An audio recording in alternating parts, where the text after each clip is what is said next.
Hey friends, if you wish to screen record on Windows 11 with the shortcut key, then please watch this video.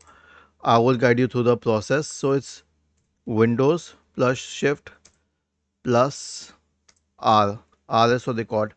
So press Windows plus Shift plus R and then release it. It will open the recorder. Select the part of the screen which you wish to record. It still won't start the recording. You'll have to click on Start. Don't worry, this part won't come in the screen recording. So it is recording right now. No, it will record after 3 second timer.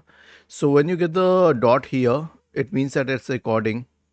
Okay, it's recording for 5 or 6 seconds now, and now I can click on this to cease the recording, and now it will be automatically saved into the screen recordings folder. Now where's the screen recordings folder? I believe it's in videos. Yes, it's in videos. So you can check the screen recording here. It mentions the time and the date as well. Was this helpful? If yes, then please subscribe to the channel. If not, then let us know in the comment section of the video on how we could help you further. Thank you for watching this video and have a nice day.